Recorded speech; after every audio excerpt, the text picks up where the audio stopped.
ahas, yan ito.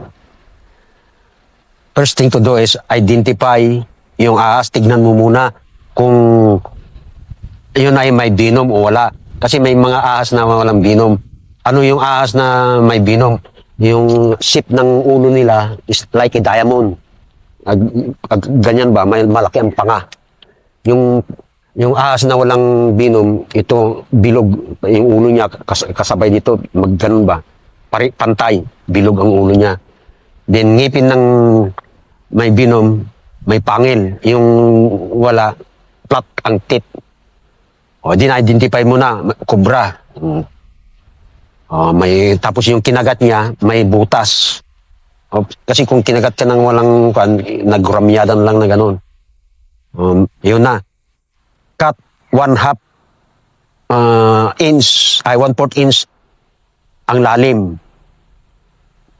Hindi ayon sa kanan, wag cross cut. Then 1/4 inch ang haba. Kaya ganyan lang, kapag kurit lang ba, wag ganun. Masugat lang at kasi ang binom, it mix only to the blood and goes to your heart and stop pumping into your heart. Sabi niya, patay ka. Kaya ganun lang.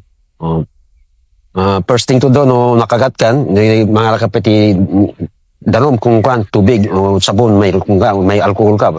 Para yung binom na naiiwan pa dito sa labas, hindi na makapasok sa loob. Hindi na hugasan mo na, o na-cut mo na. O sipsipin mo na kung wala kang butas dito sa ngipin, ha? Yung bagong bunot. Walang sugat sa bunganga mo. Then, dura. Split it.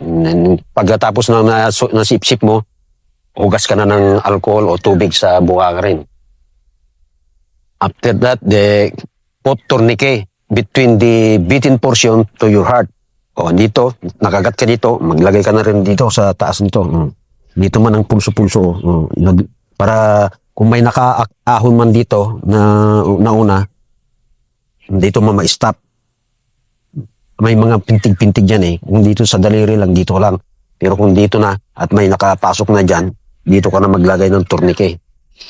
Ang paglalagay ng tourniquet, ilagay mo ng, kahit na panyo mo lang o damit, punitin mo na yung damit mo, talian.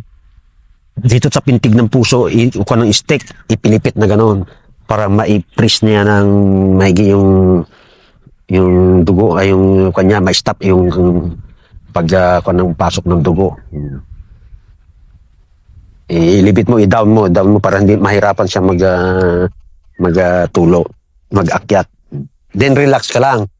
Kasi kung masyado kang yung nervyoso, mabilis yung daloy ng dugo mo, mas mabilis na makaakyat. Kasi yung magganon ka na, mag-nervyos ka na eh. Relax lang. Hintay mo, and then until such time na madala ka sa ospital. Lalo kung talagang may binom yung i-injection ka na ng anti-binom.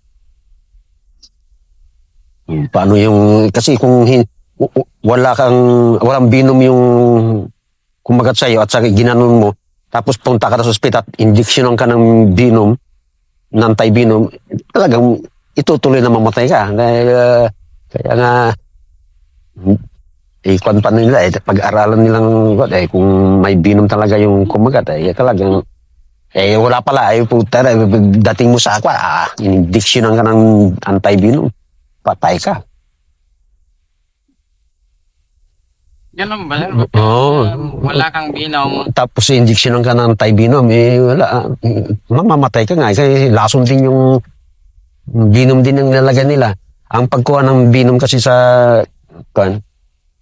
magkuha ka ng baso, pagka ipakagat mo ngayon yung ahas, saka mo pisilin dito sa liig niya. Masaktan siya ba? Tapos magagalit yan. Ipilitin niya kagatin yung baso. Tapos bubugas siya ng binom.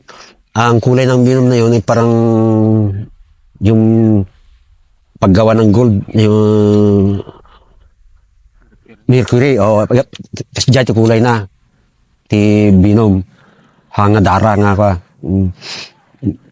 Pipilit na, pigay mo ito, itanong mo, magalit ka, ako na. Tani Sergeant Martin ko, di nakabulos na yung kubran. Sinalapang na nga sta, si kubra, di tinggod na nga sta na, ba? Nakaugat yung kubra, binugaan siya, oh.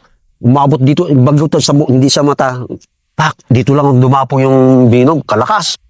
Yung malaking kubra, eh. Tapos, buga niya, eh, ginanya niya dito. Mas mo, ay, nagdramus ka tani, nagdama, awamot sugat pa, madinga tumalab yan.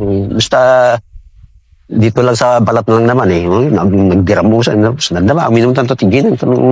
Makontir na ta. Madanaga na eh. Pero ang kitang